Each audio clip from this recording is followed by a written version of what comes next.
Magkano ate? 30?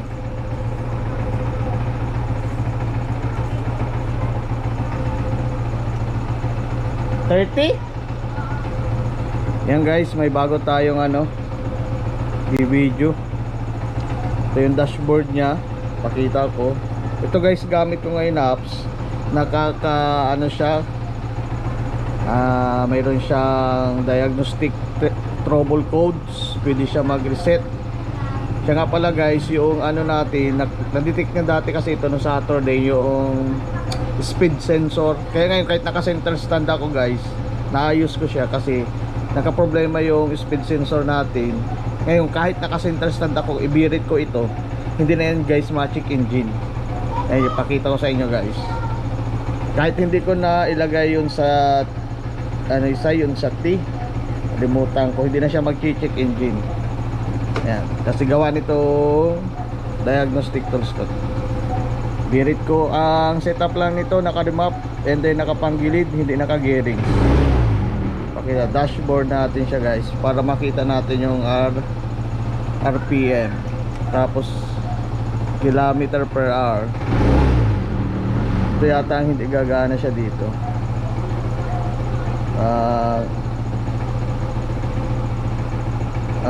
Meron lang kasi siya gumagana kasi pansasakyan kasi siya eh. Yan, 1.6. Hanap pa tayo ng iba. Back natin. Live data tayo. Ay.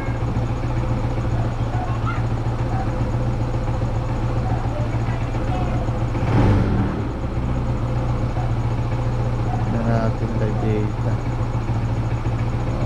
Ito pa kayo. Data recording. Import file.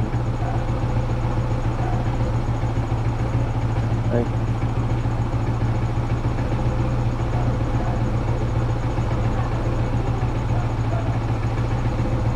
Natin. Ayan. Sa sensor makikita mo siya yung RPM. Pero yung sa speed niya kasi hindi naman siya tumatakbo at kasi naka center stand, hindi siya gagana. Awan ko lang kung tumatakbo yung total position. Nandyan oxygen sensor, one bank voltage is 0.08778.78 volts. Yan, negative 14.84. Yan, makikita mo siya dyan guys. Ang kagandahan dito, tingnan nyo guys, naka center stand siya, hindi na siya dyan ma-check engine kasi na-detect niya kasi ito no Sabado na may problema yung speed sensor natin.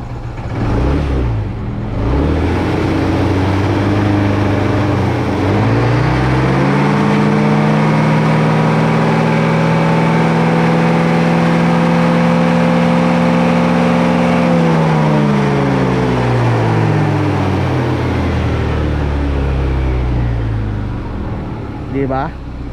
Wala siyang check engine. Kahit anong gawin mo siya, wala siyang check engine. Yun ang kagandahan nito. Then natin siya, yung diagnose natin read. Kung mag check engine man siya, pwede ko siyang i-clear. Yan akin kung may problema pa yung niya. No TDC found. Yan, ibig sabihin wala tayong error. Pwede ka din kung mayroon error, pwede ka mag delete error. Kaya kung yung motor nyo ay siging check engine, kapag naka center stand, ito lang gawin nyo guys.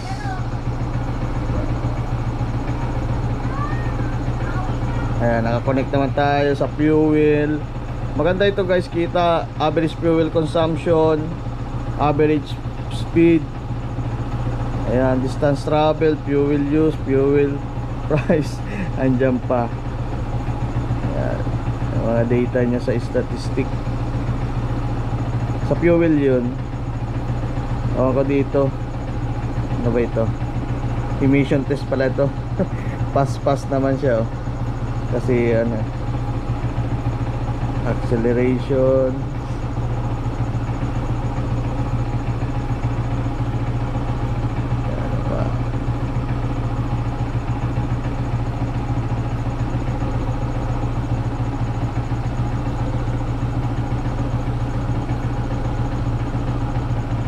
Ayun, wala siya non-continuous monitor. Ayan.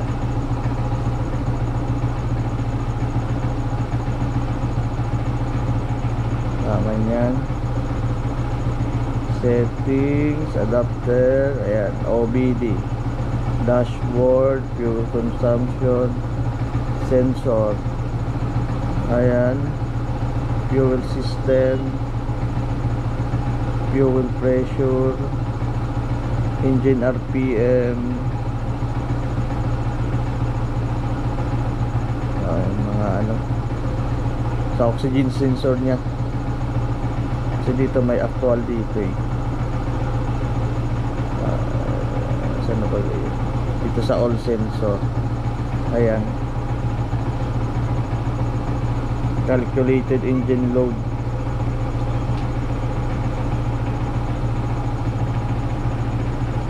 Ayan, pag click mo siya, makikita mo yung graph.